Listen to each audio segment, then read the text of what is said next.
Mesdames, Messieurs, bonsoir, bienvenue dans le grand débrief d'ITS by Cité Radio. Comme toutes les semaines, nous allons parler des disciplines sportives peu nombreuses qui se sont déroulées ce week-end pour les clubs sportifs tourangeaux. Avec moi ce soir des chroniqueurs comme d'habitude. Salut Basile. Bonjour, bonsoir. Salut Quentin. Bonsoir tout le monde. Salut Bertrand. Bonsoir à nos 6027 abonnés. Ça monte. On avait dit quand Salut est-ce la barre des Florentin. 6000. Ne parle pas, Bertrand, si, on dit si je bonsoir. t'embête, Francis, tu me le dis. Hein. Mais justement, quand je dis bonjour, tu n'as pas à broder, tu dis bonsoir, ça s'arrête là. Mais je tu brode parleras pas, c'est après. hyper important. Salut Florentin. Bonsoir à tous. Et merci à Guillaume à la technique. Ce soir, un invité de marque, encore un qualifié pour les futurs Jeux Olympiques de cet été, en la personne de… Oh là, je l'ai perdu. Sean. J'ai oublié. Je ne sais même plus le nom. Sean Gordon, escrimeur canadien, en direct de Montréal. Salut Sean. Bonjour tout le monde. Tu vas bien? Oui, je vais très bien, merci. Tu es dans une situation particulière puisque tu es en confiné dans une chambre d'hôtel pendant encore combien de jours? Pour encore 2 jours, 3 jours au total, mais tout est très confortable et c'est pour un court séjour, alors tout va bien. Voilà. Alors, Saul, donc comme je disais, tu es canadien. Tu es venu, je suppose, pour tes études à Tours, plus précisément à Jouer les Tours. Tu t'es engagé dans le club d'escrime de l'US Jouer les Tours. Et récemment, là, tu t'es qualifié pour les Jeux Olympiques de Tokyo. Alors, raconte-nous un petit peu ton parcours. Comment dire, allez, brièvement, mais de façon assez… de quand tu as commencé l'escrime, petit garçon, comment tu as évolué, comment tu es arrivé en France, etc. Quoi, tout… Fais-nous un topo. Oui, bien sûr. J'ai commencé l'escrime à l'âge de 7 ans. Ma mère est italienne et on vivait à Turin, en Italie, quand j'ai commencé. Et comme vous le savez, l'Italie est un pays qui a une très forte tradition d'escrime. Alors, comme enfant, je regardais voir des séries de télévision de Zorro et des mousquetaires. Alors, c'est un peu pour ça que j'ai commencé à faire le sport. Et quand on a tous déménagé au Canada, quand j'avais 10 ans, j'ai eu la chance de continuer à faire de l'escrime dans un club à Vancouver. Et j'ai continué à m'entraîner là-bas. Et pendant mes études universitaires, j'ai déménagé aux États-Unis, en Pennsylvanie, en Philadelphie. Et c'était vraiment pour prendre avantage du programme sport-études NCAA qu'ils ont là-bas, ce qui me permettait de poursuivre mes études à un haut niveau et m'entraîner tous les jours avec des escrimeurs américains des États-Unis. Et une fois que j'ai fini mes études aux États-Unis, je suis retourné à Montréal où s'entraîne l'équipe nationale canadienne de sabre, ce qui est une des 3 armes de l'escrime et celle que je pratique. Et mon histoire avec le club de US Joue les Tours a commencé en 2017. Il y avait toujours une très forte connexion entre des escrimeurs français et le Canada. Mon entraîneur national était français à ce temps-ci. Alors, Arthur Zatko, un des membres du club de Joue les Tours, m'a approché pour voir si je voulais faire partie du club et tirer avec l'équipe pendant les championnats de France et d'autres compétitions nationales. Et pour moi, c'était une très bonne opportunité de m'entraîner avec d'autres tireurs de haut niveau et participer à des compétitions qui sont quand même d'un bon niveau, très dur, très difficile. Alors, j'ai bien sûr accepté et ça a commencé comme ça en 2017 et nous voilà en 2019 21 et ça continue. C'est bien. Une autre question qui va découler.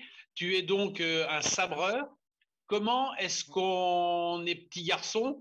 Est-ce que tu as choisi dès tes 7 ans le sabre ou est-ce que tu as commencé par le fleuret ou l'épée? Je ne sais pas quoi. Comment est-ce qu'on définit l'arme? Oui, j'ai en fait commencé avec le fleuret. Je pense que c'est un peu comme c'est l'équivalent du piano en musique. Tout le monde commence d'habitude un peu avec le fleuret et après choisit une autre arme s'ils le veulent. Et moi, j'ai changé au sabre après une année. Alors, quand j'avais 8 ans, elles sont très différentes les trois armes. Tu as l'épée, le fleuret, le sabre. Et il y a les armes eux-mêmes sont différentes, mais aussi où tu peux toucher ton adversaire et les règles du jeu sont différentes aussi. Et pour moi, le sabre, c'est l'arme un peu la plus dynamique, la plus rapide. Et je suis un peu tombé en amour avec cette arme, même s'il n'y a rien de mal avec le fleuret, c'était juste que le sabre rentrer un peu mieux avec mon caractère. D'accord. Les gars, des questions pour Saul? Bah déjà, enfin moi, ce qui m'intéresserait de savoir un petit peu par rapport à son parcours, c'est comment tu es soutenu par ta fédération en étant à l'étranger, parce que compte tenu du contexte, c'est peut-être pas évident. Enfin, malgré tout, je te pose la question parce que je le sais pas. Voilà.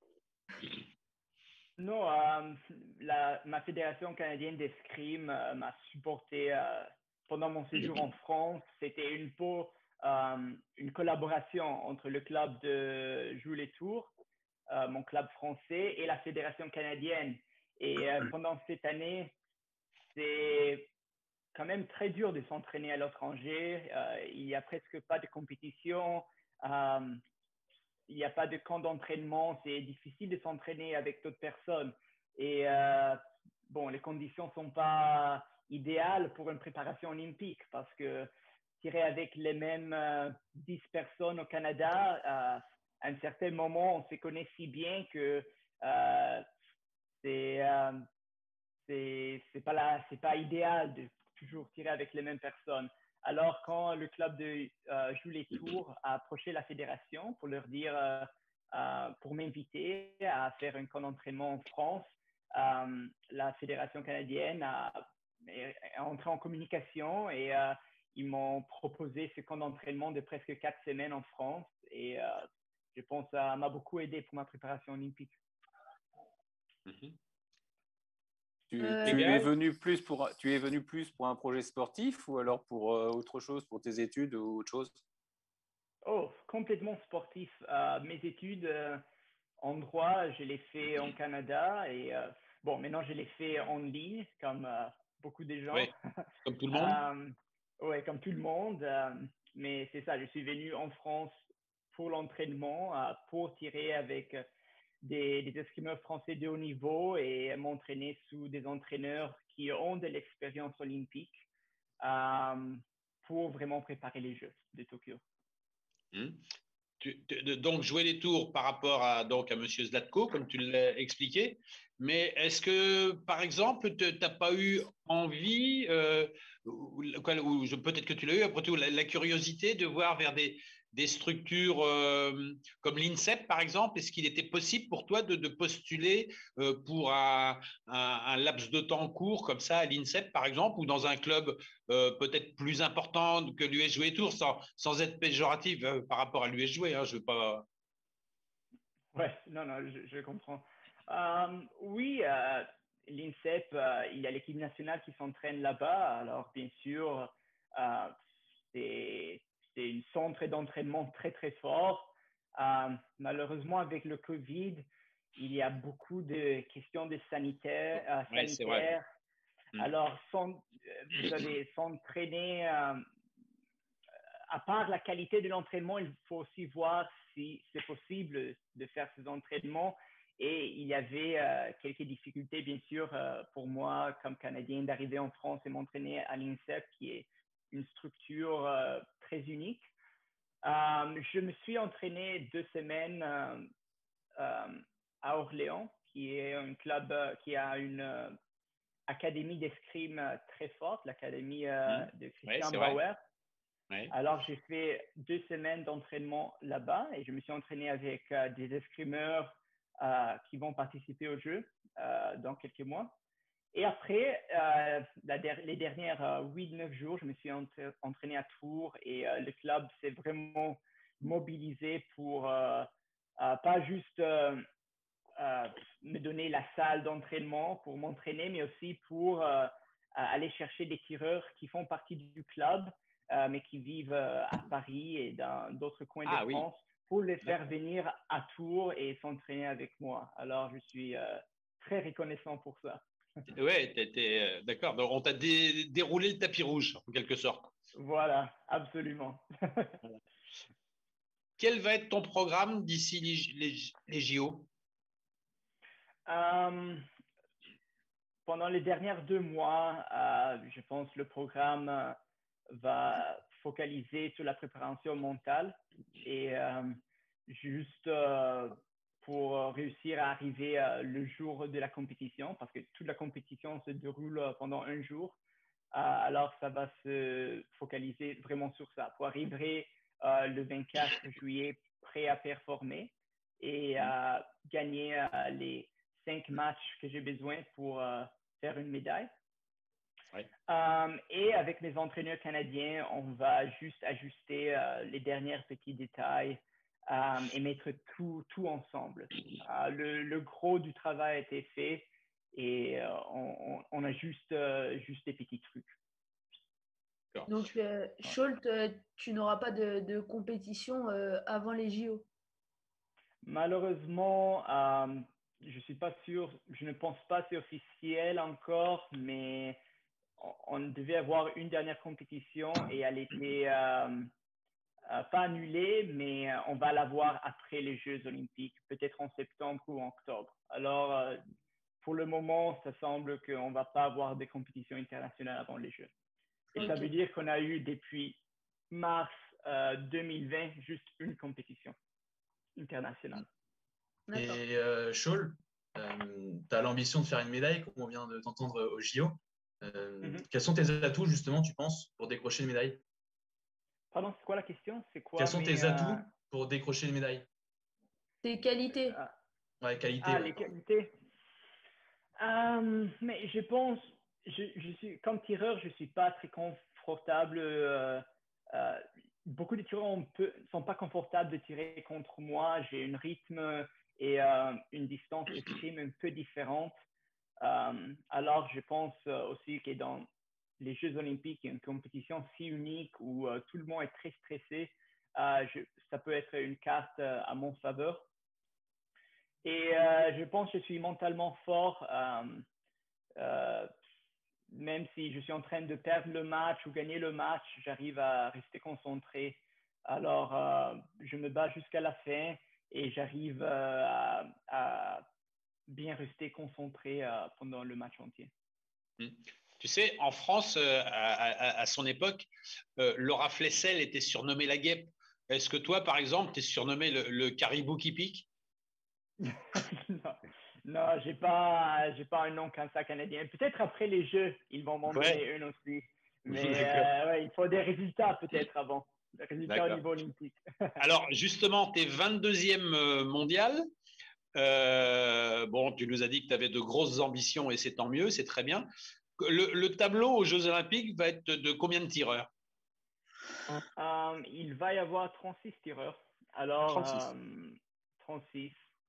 Et oui, le tableau est complet. Il y a eu ce week-end la dernière compétition de qualification dans le continent américain. Alors maintenant, on a tous les noms et on va pouvoir vraiment calculer, voir ce que le tableau pourrait, comment le tableau pourrait être formé et qui seront mes matchs potentiels. Il y a des têtes de série? Pardon? Est-ce qu'il y a des têtes de série? les têtes de Cyril. Des têtes de série comme au tennis, tu sais, les numéros. Là, tu es numéro 22. Est-ce que tu risques de te retrouver dans la partie au milieu du tableau? Tu sais, au tennis, le 1 est le 32e, si c'est un tableau de 32, le 1 est en haut, le 32 est en bas. En fait, c'est l'inverse. Oui. Hein, voilà. Oui. Est-ce que c'est pareil en escrime? Oui. C'est exactement comme ça. D'habitude, dans les compétitions internationales, on a avant le tableau, on a des poules ou de 6-7 tireurs qui s'affrontent pour déterminer le tableau. Mais là, pour les Jeux Olympiques, on va directement en élimination directe. Ouais. Alors, c'est ça, c'est un peu ça. Il va y avoir le ranking mondial et c'est comme ça qu'on va s'affronter. Bien sûr, parce que les Jeux Olympiques, il y a toutes sortes de quotas et d'autres règles.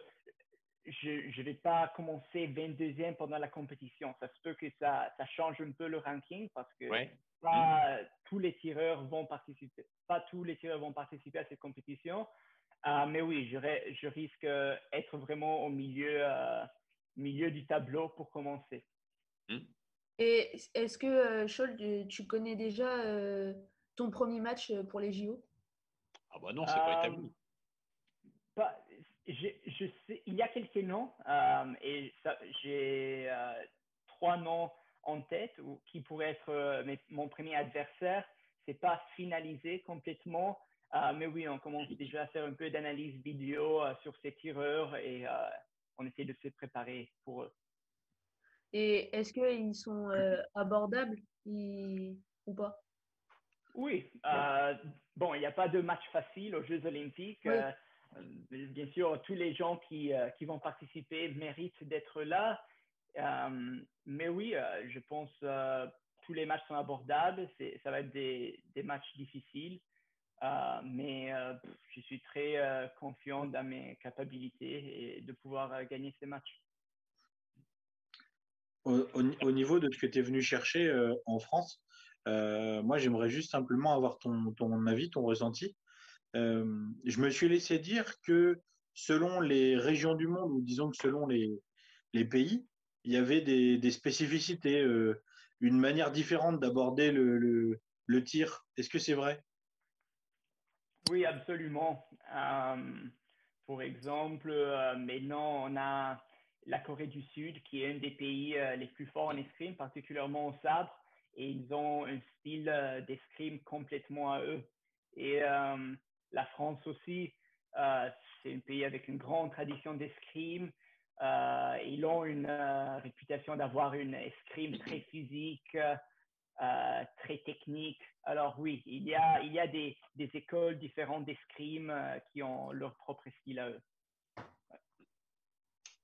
Combien de tireurs va présenter la délégation canadienne à Tokyo? Sur les 3 armes confondues. Sur les 3 armes confondues. Oui, 2 au sabre, 6 au fleuret. En effet, 8 parce qu'il y a juste 3 qui tirent par équipe, mais il y a un substitut. Et après, il va y avoir un à l'épée masculine. D'accord. Et je chez pense les que c'est filles une des. Par rapport à la Pardon?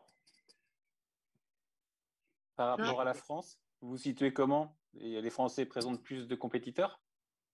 Oui, je ne me souviens pas du nombre exact, mais je pense, oui, la France va envoyer plus de compétiteurs.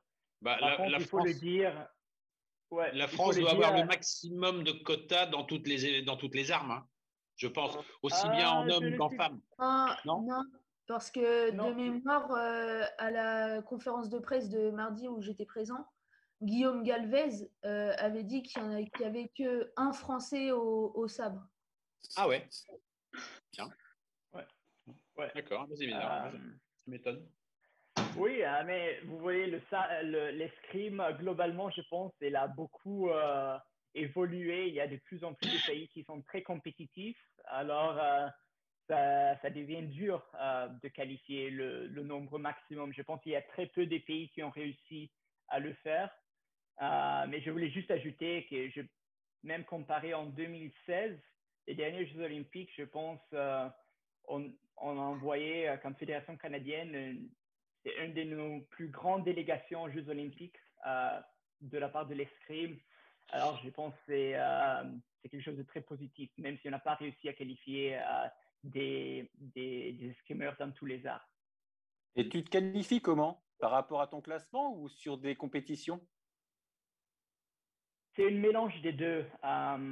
Il y a des quotas par continent. Alors, il peut y avoir un nombre maximum de chaque continent qui participe aux Jeux olympiques.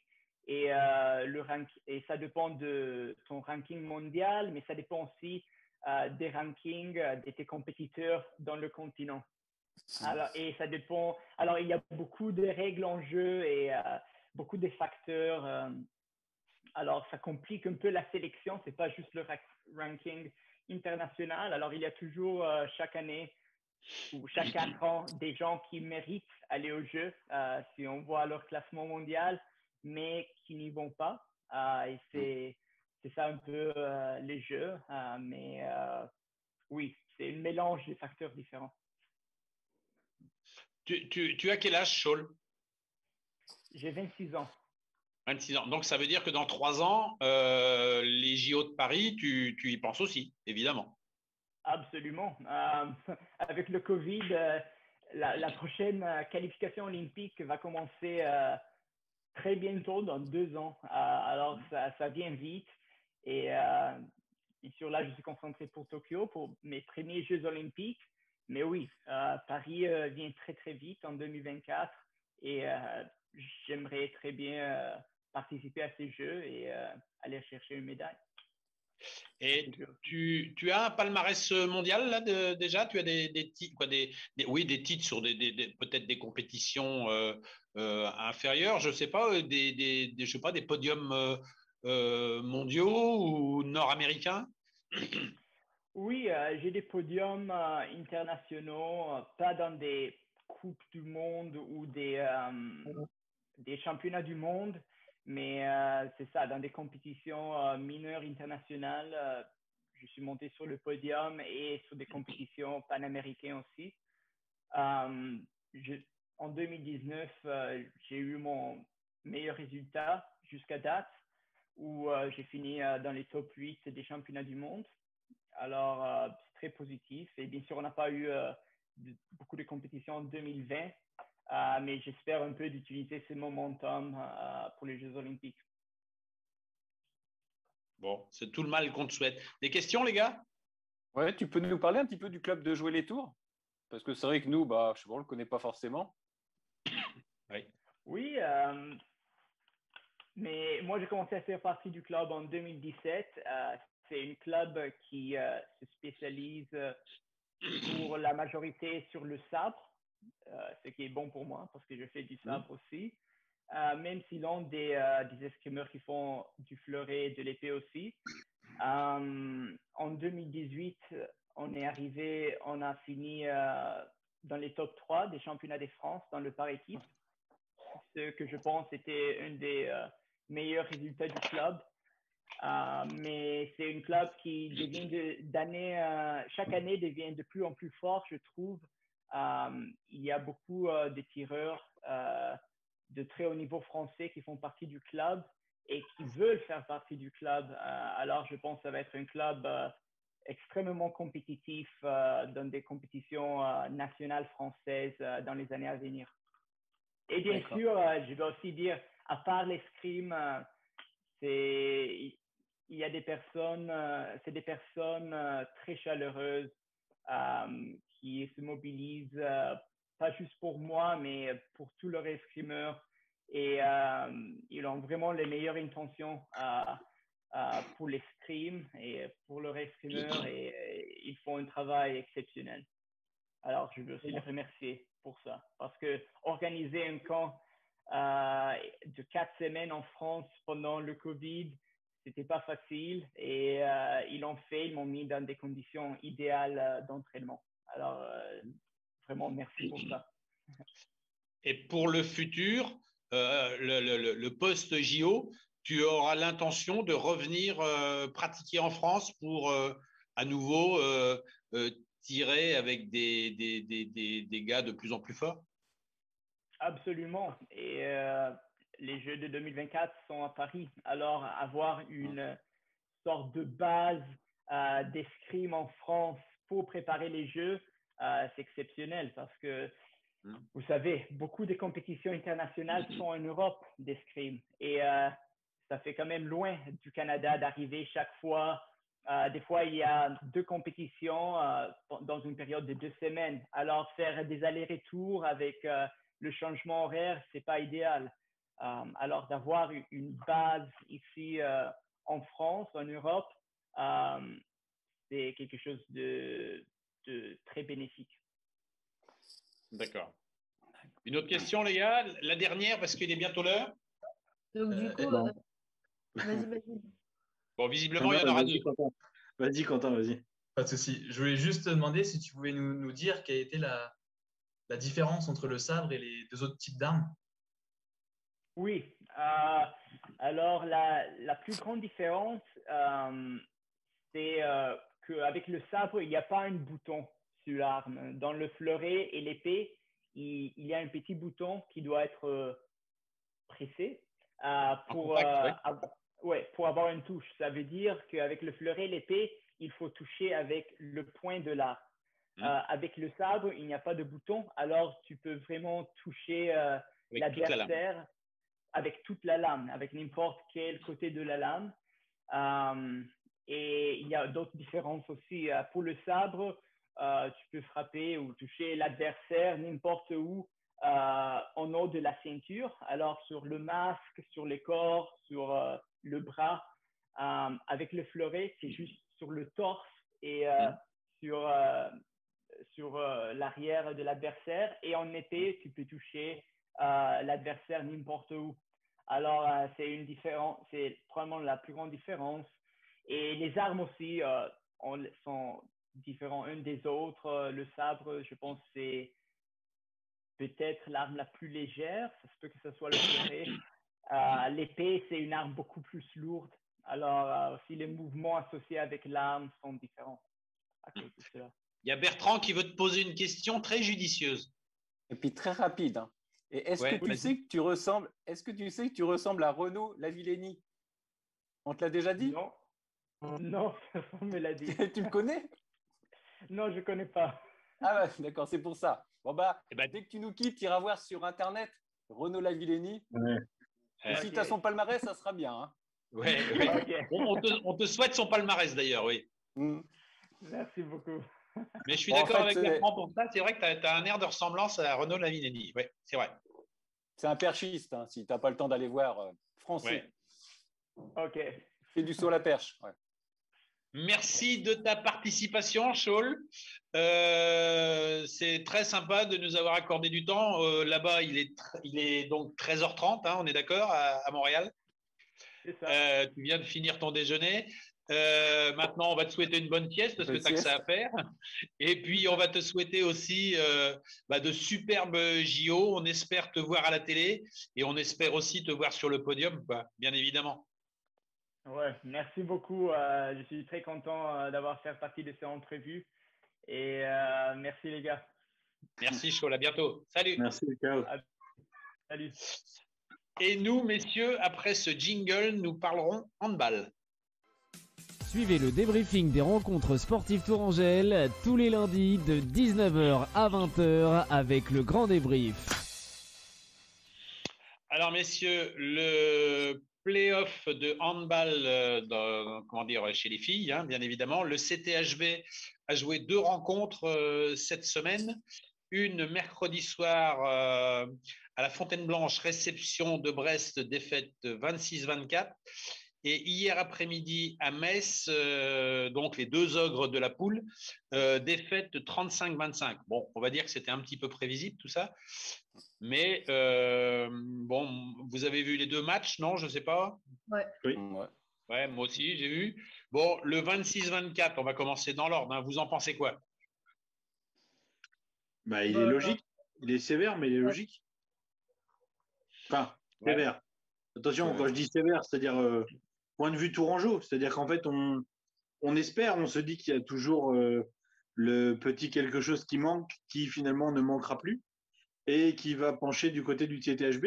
Mais aujourd'hui, ça ne marche pas, malheureusement. Oui. Et on se rend compte que contre Brest, c'est souvent comme ça. Moi, sur la rencontre, j'ai eu l'impression qu'elles ont joué à leurs mains, les Brestoises. Elles se sont jamais mis dans le rouge, quoi. Bon, elles ont eu jusqu'à 5 buts d'avance, c'est revenu gentiment. Mais bon, moi, je les ai jamais senties en danger. Elles font le service minimum, en fait. C'est ça.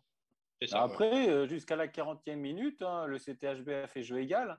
Et puis l'entraîneur de Brest a quand même dit qu'il n'aimait pas trop jouer le CTHB. Souvent, les Chambrésiennes embêtaient bien les Brestoises.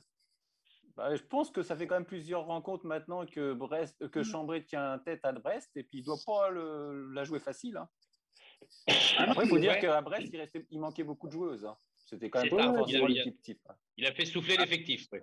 Voilà. Attention, dans le discours que moi j'ai, je dis pas du tout qu'ils jouent facile. Hein.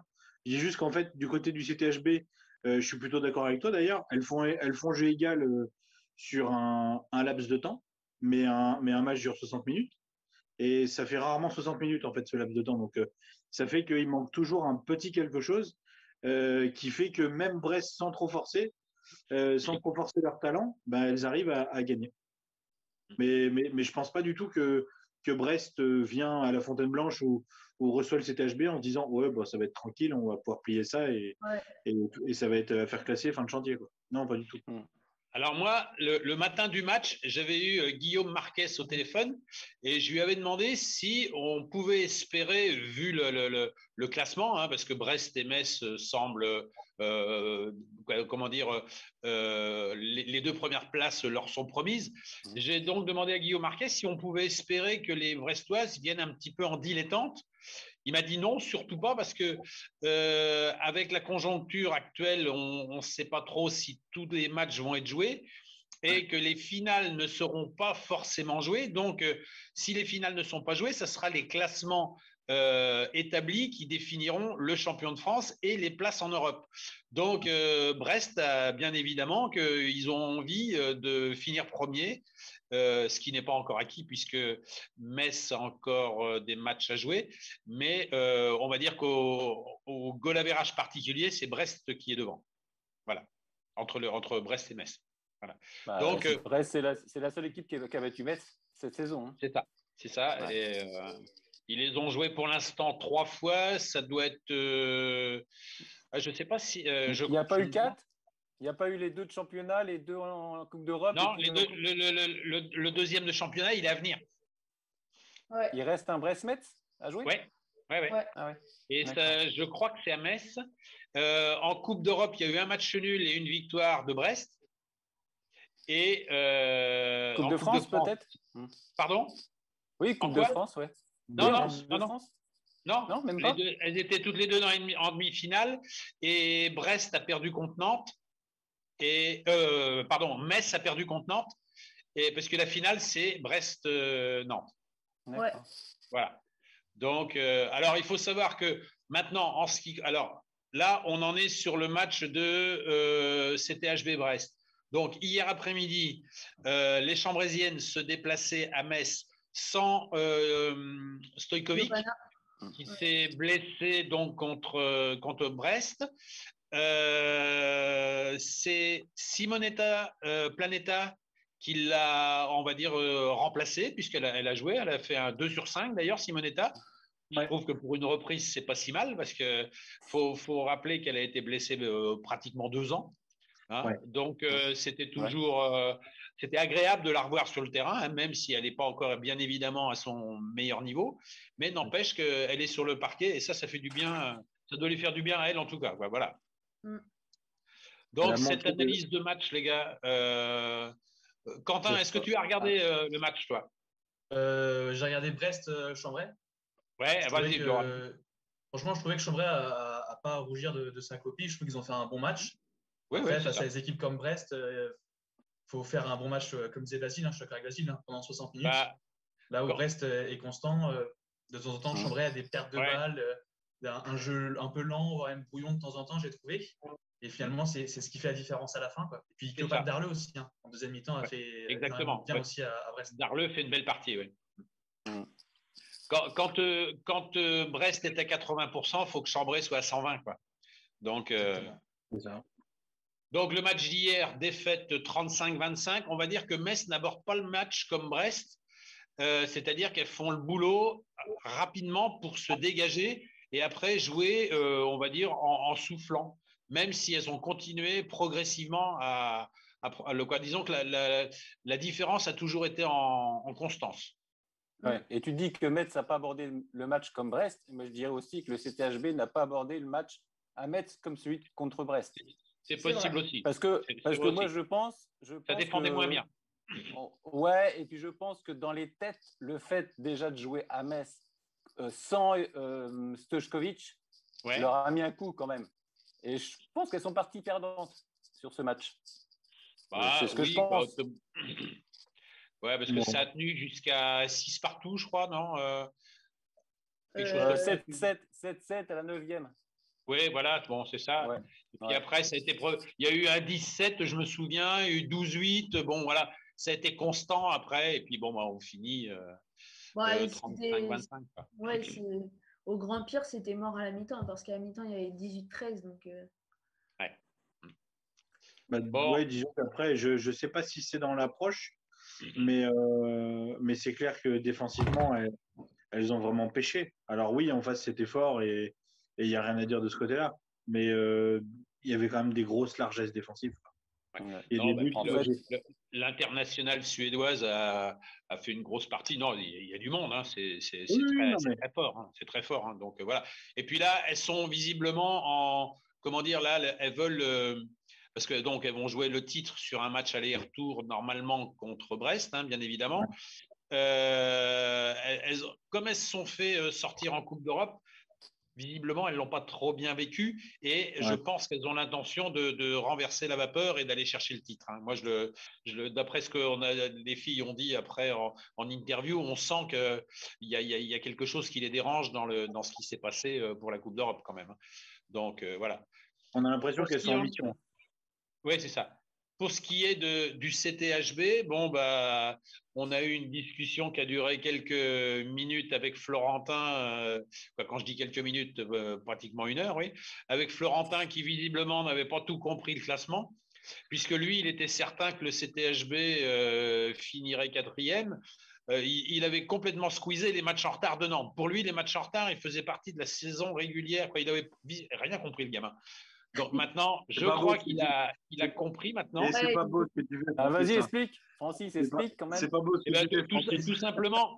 Tout simplement qu'il reste 3 matchs à jouer à Nantes, Brest, Metz et Bourg-de-Péage. Il faut savoir que Bourg-de-Péage, ça sera à Bourg, donc c'est pas gagné. Mais il suffit d'une victoire à Nantes pour finir 4e. Ouais. Voilà. Donc, même si Chambray bat Paris. Ouais. Oui. Il suffit d'une victoire, non. Et comment dire, parce qu'il y a il y aurait admettons qu'il y ait 2 défaites contre Brest et Metz, ça fait 2 points, et une victoire contre Bourg, ça ferait 5 points. 5 points. Et Chambray. Ils ont un point devant, Chambray. Chambray est un point devant Nantes pour l'instant. Oui, sauf que Bertrand, en fait, si tu veux, Chambray joue Paris samedi ou vendredi. Donc en fait, ça ferait plus 4 pour Chambray. Sauf qu'après, il y a 3 matchs pour Nantes. Donc, Nantes, s'ils en gagnent 1, ça fait plus 1. Ouais, ça fait plus 3. Donc, il faut qu'ils en gagnent 2. Ouais. Non, il faut qu'ils en gagnent 1. Parce qu'en fait, ça fera… Mais non, parce que si Chambray gagne Paris, ça ferait plus 4. Et en fait, Nantes, quand on perd au hand, il y a 1 point. Tu récupères 1 point. Donc, en fait, ça t'en fait 3. Et si tu gagnes… Plus les 2 défaites, plus 2 points. Attendez les gars, c'est mathématique. Nantes a 39 points pour l'instant. S'ils font 5 points, c'est-à-dire 2 défaites, 1 victoire, ça leur ferait 44 points. Et Chambray, en gagnant son dernier match, ça ferait 43 points. C'est mathématique. D'accord. Voilà. C'est pas plus compliqué que ça. Donc, après, si Chambray est 5e ou 6e, ça devrait jouer contre Paris. Et voilà, donc c'est-à-dire qu'il est fort probable que Chambray joue Paris 3 fois. Les 3 derniers matchs de Chambray, ce serait Paris. C'est-à-dire le match de la saison régulière ce week-end et après le match pour la Coupe d'Europe 5-6 sur match aller-retour. Voilà. À noter que Paris a. J'ai regardé, moi, la première mi-temps de Nantes-Paris hier, avant le match du CTHB. Et Paris a été mené 8-3 et était quand même revenu à 15 partout à la mi-temps. Donc, c'est quand même assez fort. C'est solide, Paris. Ça, c'est fini. Ils ont une très, très bonne gardienne où on l'avait vu au match aller, match aller en octobre, où c'était vraiment une très bonne gardienne. Là, il y a 30-29. Hein, le score final, c'est 30-29 hier. Hein, donc, voilà, ça a été serré tout le long du match. Hein, donc, voilà. Donc, alors, Stojkovic, on ne sait pas exactement si elle va rejouer ou pas. J'ai posé des questions quant à sa blessure. Bon, c'est visiblement, ça aurait lâché un petit peu au niveau du mollet. Quand c'est le mollet, ça ressemble souvent au tendon d'Achille. Est-ce que c'est une distension ligamentaire? Est-ce que c'est plus grave? On ne sait pas trop, quoi. Bon, parce que ça semble être musculaire, hein, de toute façon. Voilà. Après, ce qui est intéressant, Vas-y, Bertrand. Ouais, je disais, ça serait peut-être bien de faire l'impasse sur le match de championnat pour la garder pour le match de la 5e et 6e place. Non, parce que si t'es pas sûr d'y... Oui, mais enfin bon... Si, parce que s'ils perdent contre Paris, au fait, on n'en a pas parlé, s'ils perdent contre Paris, ils terminent quand même au moins 6e. Ouais. Oui, mais après, tu as la réception premier ou deuxième match, je suppose, qui intervient. Ouais. Si tu finis 5e, tu reçois le deuxième match avec peut-être un potentiel public. Ouais, tu peux avoir l'avantage du terrain, ouais. Ouais. Et puis le potentiel public qui peut arriver d'ici là. Parce que, bon, voilà. C'est quand les dates de 5-6? Parce que le public, c'est quoi? C'est mi-mai?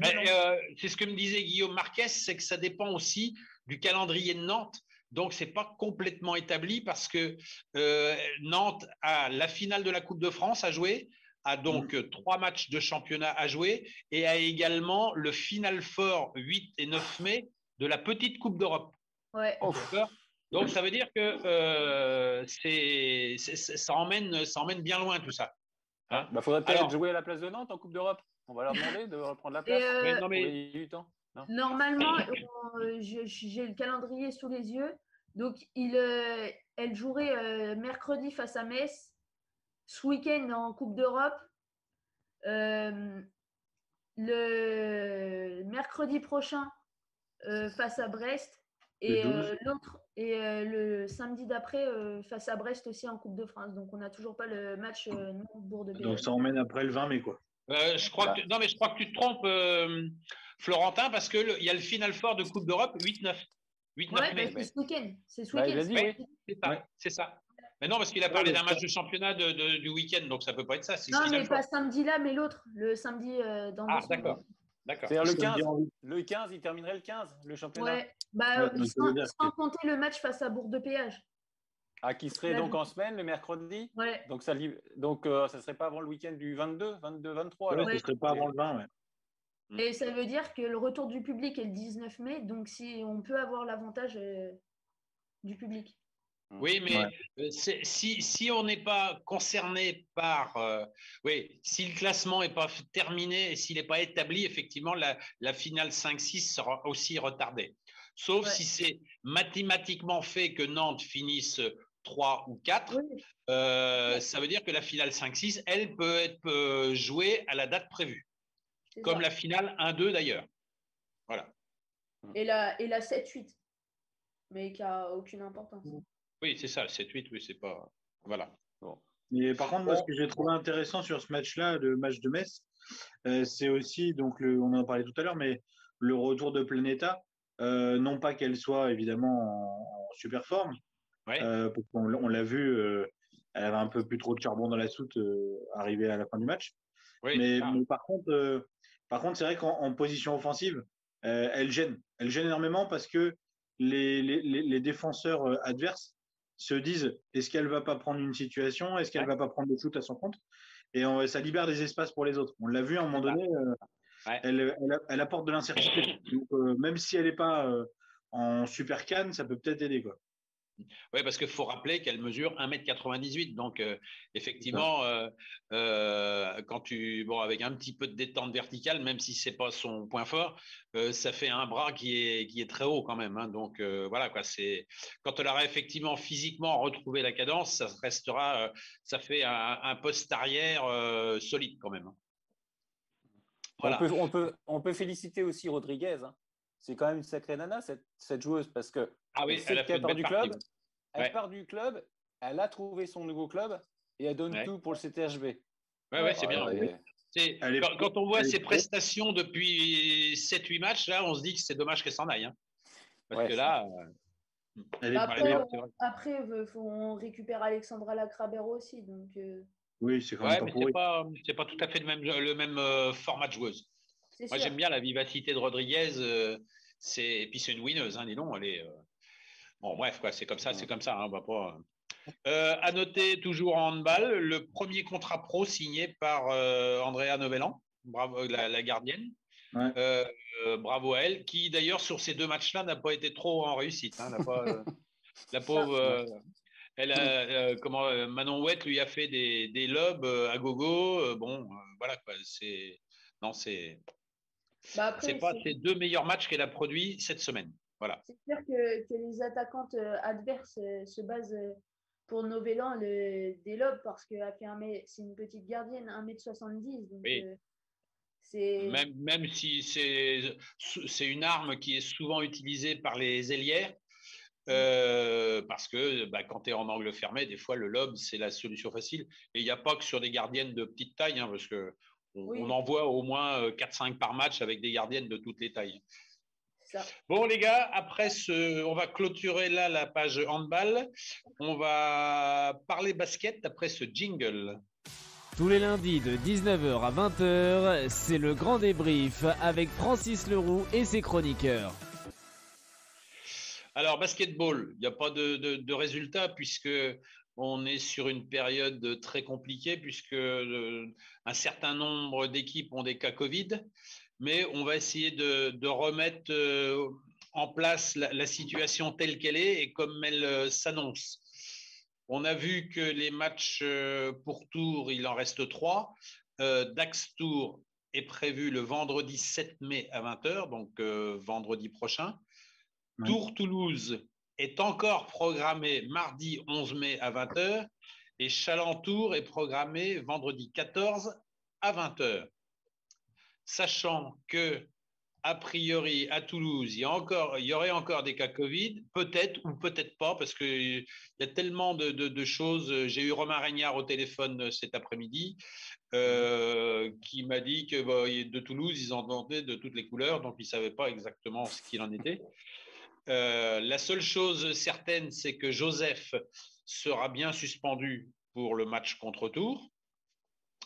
Donc voilà, donc c'est pas. Et si toutefois le Tour Toulouse était reporté pour des cas Covid, ça voudrait dire que ça deviendrait la dernière rencontre et qui serait bien pour Tours parce que encore une fois, il y aurait peut-être du potentiel public à venir. Donc oui, j'apporterai juste un bémol, Francis. Faut attendre la décision de la Fédé. Je pense que Romain a dû te le dire. En fait, la décision de la Fédé aujourd'hui, c'était d'arrêter tous les championnats, enfin en tout cas la N1 qui nous concerne, arrêter le championnat au 15 mai. Donc en fait, il fallait que tous les matchs soient terminés au 15 mai. Et aujourd'hui, s'il y a un match reporté, c'est compliqué. Alors, je vais te dire, parce que moi j'ai vu ça décrit aussi, puisqu'il était question que quand second de l'autre poule, avec seulement 3 défaites sur la saison régulière, en profite. J'ai posé la question à Romain qui m'a dit non et qui m'a même dit que le championnat pouvait se terminer le 30 juin. Alors, parce qu'en fait, la Fédé de basket au départ avait donné son accord pour le 30 parce que la majeure partie des clubs avaient fait signer les joueurs jusqu'au 30. Apparemment, d'après ce qui se dit, encore une fois à confirmer, hein, mais il y aurait la possibilité de jouer après le 15 mai. Ouais, c'est pour ça que j'ai appelé Romain cet après-midi pour avoir un éclairage par rapport à ça. Et parce que ce qu'on a vu là, c'était une revue de presse, hein, tout simplement, et du journal qui vient de Caen, donc je ne sais plus le nom du canard là-bas. Donc effectivement, ils ont tendance à vouloir pousser à la roue, hein, parce que ce que m'a expliqué Romain, c'est que là, sur le match Toulouse-Tours, ils sont pro-Toulouse, mais que dans l'autre version, que Toulouse ne puisse pas monter puisqu'ils n'ont pas fait la demande en début de saison, ça voudrait dire que sportivement, ils sont pour Toulouse contre Tours, mais par rapport au règlement, ils sont contre Toulouse puisque ce serait eux éventuellement qui en bénéficieraient. Parce qu'il y a une chose aussi qu'il faut prendre en considération, c'est qu'en Pro B, les deux clubs qui sont actuellement on va dire, dans le ventre mou du classement, les deux clubs de l'Est, vont faire une fusion. Ça veut dire que ça va dégager une place en Pro B qui pourrait effectivement aboutir sur Caen si sportivement Toulouse battait Tours. Voilà. C'est ça. Parce que tout ça, ce sont des suppositions, il n'y a pas de maîtrise là-dedans.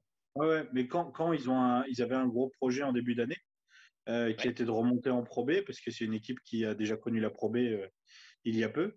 Et donc, l'objectif pour eux, c'était d'y retourner. Ils avaient mis pas mal de moyens. Ils avaient la structuration tant organisationnelle que financière pour arriver à remonter.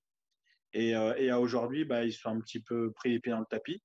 Et c'est vrai qu'ils se raccrochent un peu à ça sur une montée plus administrative que sportive. Donc, c'est plutôt, comme tu l'as dit, Francis, c'est plutôt eux qui poussent dans ce sens-là pour arriver à monter plutôt qu'une réelle volonté de la Fédé. Ce qui serait d'ailleurs, si par exemple Toulouse arrivait à monter et finissait devant Tours, ma foi, ils auraient la légitimité entre guillemets, sportive de monter. Je trouverais dommage qu'on accorde la montée à Caen alors que cette poule-ci mérite de monter autant que celle d'à côté. Justement, comment ils font pour choisir? Parce que ça, il y a une place, il va bien falloir qu'ils décident qui montent. Ils prennent les deuxièmes, ils font comment? En fait, si tu veux, ce sur quoi ils s'appuyaient, c'était un point de règlement qui stipule que quand un championnat n'est pas terminé, on fait un prorata de victoire-défaite. Et donc, on priorise bien évidemment les défaites, un pourcentage. Et en fait, au pourcentage de victoire, Caen est nettement meilleur. Donc, en fait, si les championnats n'étaient pas terminés, on mélangerait en fait toutes les poules pour dire qui peut monter par rapport au pourcentage de victoire. Et bien évidemment, compte tenu du contexte, Caen est devant. Et donc, forcément, au pourcentage de victoire, il serait devant.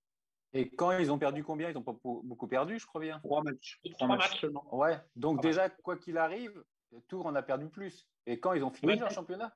Tours et Toulouse sont à 6 défaites pour l'instant et il leur reste 3 matchs à jouer. Ouais, donc quoi qu'il arrive, même si ça se termine, Tours aura plus de défaites. Ah oui, ça c'est entériné, ça. Caen a terminé son championnat. Hein. C'est ça. Ouais. De toute façon, ça va se terminer là. Le Tour, il n'y a plus que 3 matchs à faire. Donc même si ça va jusqu'au 30 mai, ça va se terminer de toute façon. Il n'y a plus que 3 matchs. Non, ça ne serait pas 30 mai, ça serait 30 juin. Ouais, ce serait 30 juin. Non, mais même le 30 mai, ça suffit, le 30 mai.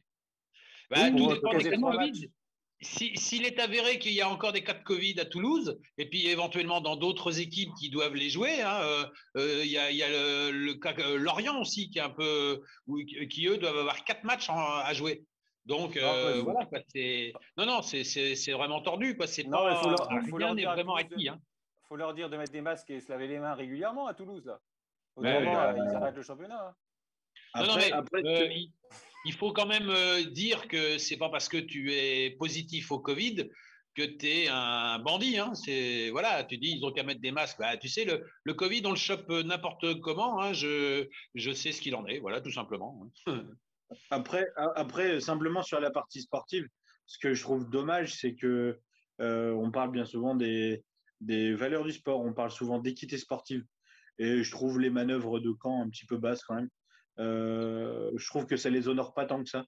C'est un peu dommage parce que dans leur façon de faire, avec ce fameux pourcentage de victoire, on ne tient pas compte en fait du niveau des poules. C'est-à-dire qu'à un moment donné, on fait fi de tout ce qui s'est passé dans l'année sur les valeurs sportives des équipes. On l'a dit et répété de notre côté, la poule de Tours et de Toulouse est peut-être un peu plus dense en termes de qualité et peut-être un peu plus hétérogène celle de Caen, par exemple. Donc voilà.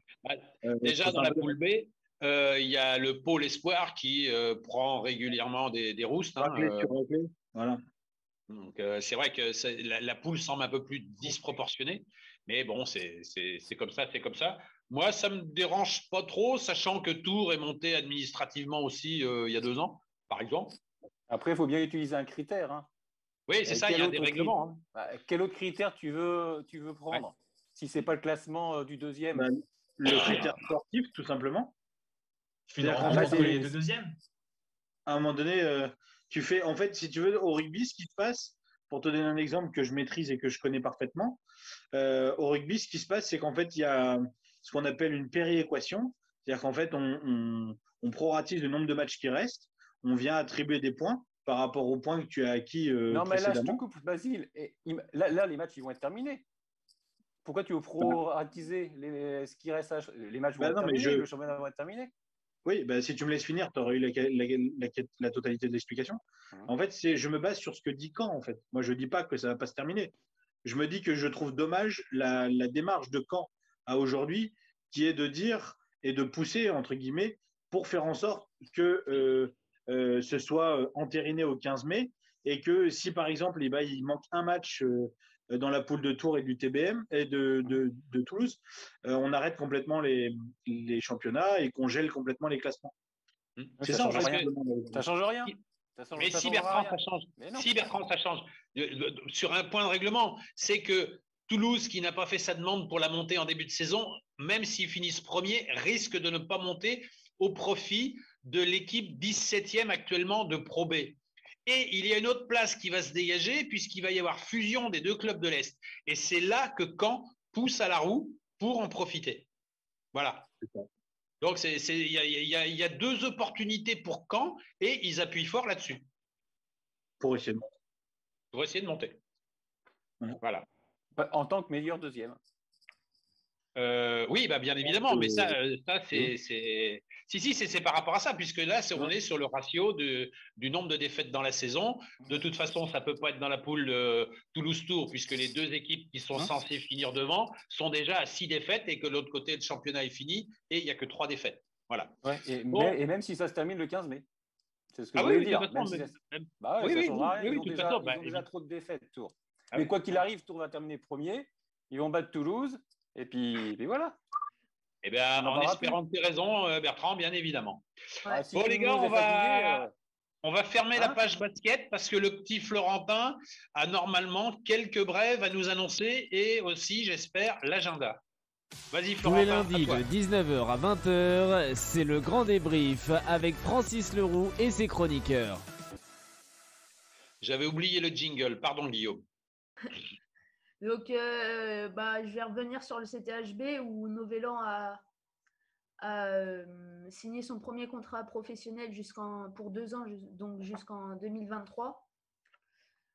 Je vais mettre un petit mot de volley puisque ce matin, on a appris le départ de Pablo Ventura qui part du TVB, mais nous ne savons pas qui va le remplacer.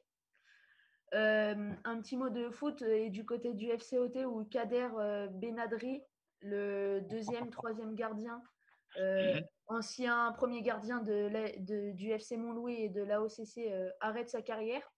Ouais, là, tu te fais plaisir parce que c'est ton éducateur, non? Non, même pas. Ah bon. Non, c'est son idole. Ah oui, d'accord. Ouais. Ah oui. Un petit mot de gym pour Caroline Eduy. J'ai quelques petites précisions sur sa blessure. Elle a juste reçu un coup au moment de sa réception et a repris l'entraînement ce soir. Donc, c'était pas très, très important, entre guillemets. Elle a pas reçu un coup. Elle a pas reçu un coup, elle s'est fait une torsion. Oui, une torsion. Bon, oui, parce que personne ne l'a touché. Personne ne l'a touché, hein, voilà. À sa finale seule du championnat d'Europe. Ouais. Et l'Avoine Beaumont Gymnastique participera au championnat de France élite de gymnastique artistique le 5 et 6 juin qui se déroulera en Vendée. Et pour finir dans les brèves, les remparts de Tours avec les 4 départs, Jiří Blazek, Etu Koski, Adam Beveridge et Alexis Makela. 4 joueurs qui prolongent. Jean-Philippe Fontaine, le deuxième gardien. Alex Pizarrik, Mathieu Butin et le capitaine Alexis Birolini. Et une nouvelle recrue pour les Tourangeaux. Donc, nous savons nos 2 gardiens, Sébastien Rébon, qui arrive en provenance de Grenoble en Ligue Magnus, qui sera bien évidemment premier gardien avec JP Fontaine en deuxième gardien. Je ne sais pas ce que tu en penses. S'il est meilleur. Et il sera premier gardien s'il est meilleur. Moi, sans faire injure à JP Fontaine, je pense que Rébon est meilleur. Ouais. Et du coup, tu en penses quoi, toi, Basile, c'est une belle recrue. On commence à voir la patte de Franck Spinozzi déjà. Donc, on va voir ce qui va se passer à la suite. Mais c'est vrai que c'est bien parce que c'est un gardien français. Enfin, non pas que je vais faire du franchouillard à tous les coups, mais c'est bien d'avoir des joueurs français et un gardien français, c'est bien parce que ça facilite parfois les échanges quand on a une majorité de joueurs français dans l'équipe. Ça permet de gagner du temps des fois sur des réglages, sur des connivences en fait en quelque sorte avec ces défenseurs. Donc ça peut parfois faciliter les choses en termes d'intégration et en termes de fluidité. Ouais, gardien d'expérience en plus, 30 ans. Et ça, pour les jeunes de Tours, c'est super. Ouais, puis il vient de Magnus. Hein. C'est quand même. Ouais, il a fait Lyon et Mulhouse en Magnus. Donc, il a une sacrée carte de visite. Oui, bah, c'est ça. C'est qu'en fait, en général, quand le gardien descend de Magnus, bon, déjà, ça te permet d'avoir un peu de grain à moudre, entre guillemets. Et, voilà, merci, messieurs. Nous allons conclure là cette émission. Francis. Ah, t'as pas fini? Bah non, et demain, il y aura une conférence de presse à 17h pour les arrivées, les départs et les joueurs qui prolongent demain, mardi à 17h. Et au niveau pour les remparts. Ouais. Oui, pour les remparts. Ouais. D'accord. Et au niveau de l'agenda, donc cette semaine, on a vendredi Dax UTBM, si c'est pas reporté. Et samedi, c'était HB Paris. Ça marche. Et dimanche, Michel. C'était HB Paris, tu dis que c'est samedi, Florentin? Ouais. Tu connais l'heure? Samedi. Non, je connais pas l'heure, non. Attends, je vais savoir ça. Je l'ai plus en tête. Entre 8h et 22h. 17 ou 19. Je parie 17 ou 19. Moi, je dis 18. Oh. Attendez, je vais regarder ça rapidement si c'est programmé. Bon, l'autre fois, c'était marqué 18h, ça a été décalé à 19h pour Brest. Je l'ai vu. Ce sera à 18h. Ce sera à 18h. Non. Donc, Bertrand, tu me payes un resto, bien évidemment. Pour l'instant, effectivement, c'est programmé à 18h. Voilà. Merci pour le resto, Bertrand. N'oublie pas, Florentin, que tu m'en dois déjà 2 avec tes élucubrations qui partent dans tous les sens. Là. Allez, messieurs, nous allons conclure là parce que nous sommes déjà hors délai et Guillaume commence à se bouffer les doigts, donc je suppose qu'il a faim. Alors, merci à vous 4, Quentin, Basile, Bertrand, Florentin. Merci à Guillaume pour sa patience. Et puis, un grand merci aussi à notre invité, Shaul Gordon, escrimeur de l'US Jouer les Tours et de la délégation canadienne aux Jeux Olympiques de Tokyo le mois prochain. C'est en juillet, pardon. D'escrime. Voilà. Salut tout le monde.